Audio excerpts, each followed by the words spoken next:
인과관계 가봅시다.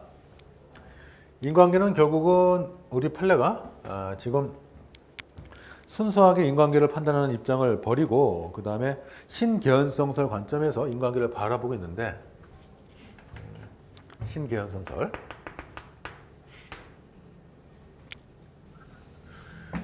이 신개연성설의 입장, 배출, 그 다음에 도달, 피해.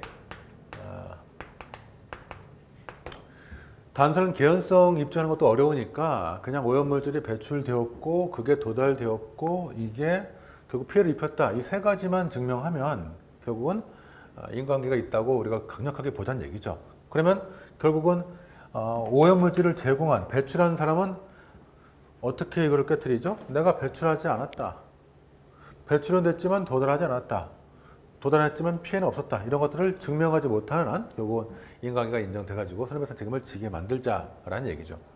자, 배출, 도달, 피해, 배도피 해가지고 일단 외워두시고, 학설 이름 우리 판례가 신개연성설.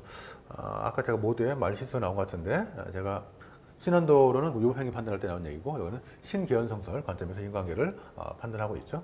자, 그러면 여기도 우리 체크를 해봅시다. 인과관계를.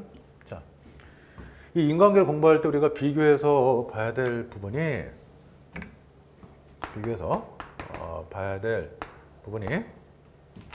우리 판례가 이 인인소송, 특히 환경영향평가를 시행함에 있어서 환경영향평가 대상적 안과 밖을 나눠가지고 인과관계를 입증 책임을 달리 보고 있는데, 자, 기억나실 거예요. 비교. 공법적 규제를 논함에 있어서, 공법적 구제를 논함에 있어서 환경 영향 평가 대상 지역 내 거주하는 사람과 바깥을 거주하는 사람을 우리 판례가 구분하죠. 구분해가지고 환경 영향 평가 대상 지역 바깥에 거주하는 사람들은 자기가 증명해야,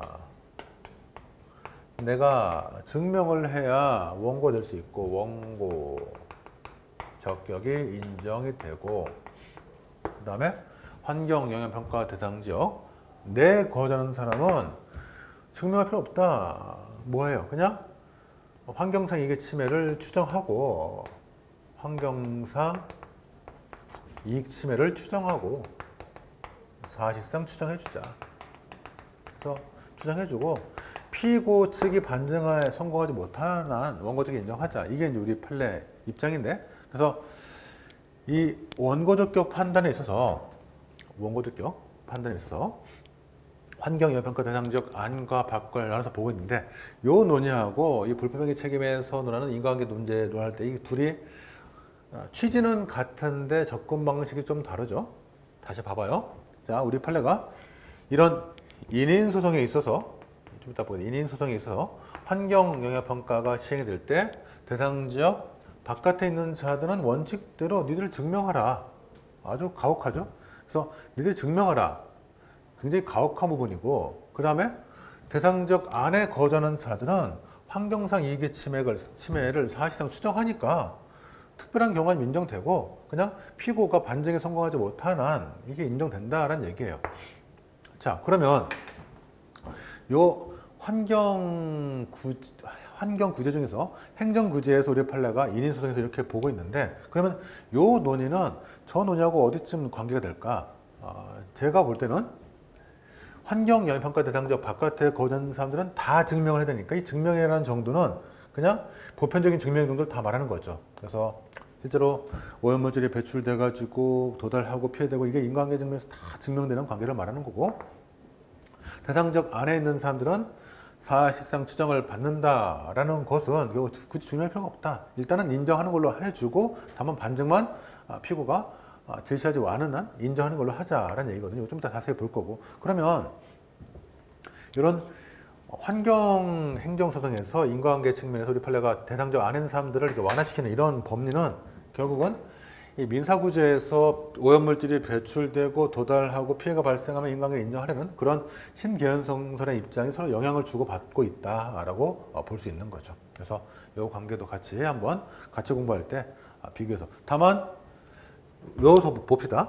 불법행위 책임을 논할 때 인과관계는 판례가 신견성설, 그리고 배도피, 배출, 오염물질 도달, 피해 이 세 가지를 증명하면 인과관계가 인정된다라고 하는 거고, 우리 판례가 환경영향평가 대상 지역 안에 거주하는 자들은 환경상 이익 침해가 사실상 추정되니까 특별히 증명할 게 없죠. 더 완화된 거죠. 더 완화된 거고, 환경영향평가 대상 지역 바깥에 사는 사람들은 이걸 증명하라. 뭘 증명해요? 오염물질이 배출되었고 이게 나한테 도달했고 피해가 발생했다는 것을 증명해야지만이 원고적이 인정된다라는 것이니까, 결론적으로 우리 판례가 환경영향평가 대상 지역 안에 거주하는 자들에 대해서 환경상 이익을 사실상 이익의 침해를 사실상 추정해서 이거를 원고적을 특별한 경우 아니면 인정한다는 것은 신개연성서에서 더 나간 거죠. 결국은 이 신개연성서에서 말하는 오염물질 배출 도달 피해를 증명하라. 요 논의는 환경영향평가 대상 지역 바깥에 거주하는 사람들이 자신이 오염물질이 배출되었고 도달했고 피해했다는 걸 증명하는 것과, 그래서 요 배출 도달 피해를 증명하는 거, 요 논의가 결국은 환경영향평가 대상 지역 바깥에 거주하는 사람들이 오염물질이 배출돼서 이게 도달했고 피해가 발생했다는 것을 증명하는 요 논의하고 연결되는 같은 얘기고, 그러니까 우리 판례가 이미 행정구제에서는 인과관계를 더 완화시킨 거죠. 바깥에 거주하는 자들은 증명하면 된다. 이게 가혹한 얘기가 아니고 이 증명의 정도는 이미 완화된 거예요. 오염물질이 배출되어서 도달했고 피해가 발생했다. 이것만 증명하면 되는 거니까. 자, 그 다음에 여기서 더 발전된 거죠. 더 한참 더 나간 거죠. 신개연성서에서 한참 더 나간 게 환경영향평가 대상 지역 안에 거주하는 자들은 환경상 이익의 침해가 있다는 것을 사실상 추정받는다. 더 나간 거죠. 그래서 더 발전된 이론인 거죠. 이건 거의 입증 책임의 전환에 가까울 정도죠. 그래서 환경상 이익 침해가 사실상 추정되니까 피고가 반증에 성공하지 못하는 원고적이 인정되는 거니까. 그래서 이런 관점에서 단순히 따로따로 나눠서 보면은 나중에 시험장과 헷갈릴 수 있고, 인과관계를 논할 때 불법행위 책임의 성립 요건에서는 배도피를 판례가 요구한다. 즉 신개연성설 관점에서 배도피를 요구한다. 이 배도피를 요구하는 이 측면이 공법적 규제에서 환경영향평가 대상 지역 바깥에 거주하는 자들이 환경상 이익의 침해를 입증해야 된다, 증명해야 된다. 이 증명에 관한 논의하고 똑같다. 오염물질이 배출해서 도달하고 피해가 발생했다. 이걸 증명하는 것과 같은 맥락이다라는 것을 학습하는 거. 이게 아주 중요한 부분이죠.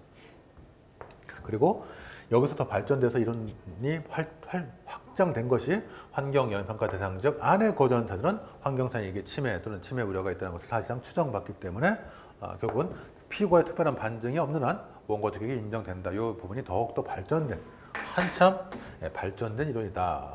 더 나간 거죠. 거의 입증 책임의 전환 가까이 간 거죠. 그래서 이런 측면에서 이 부분하고 연결해서 보는 게 학습 포인트. 결국은 민사법상의 불법행위 책임의 성립 요건에 관한 논의는 다른 것들하고 비교하면서 우리가 종합해서 어떻게 차이가 있는지를 잘 체크하고 가는 것. 이런 부분들이 포인트 되니까 책에 있는 내용도 중요하지만 제가 설명해 드린 것들을 잘 한번 학습을 해 두세요.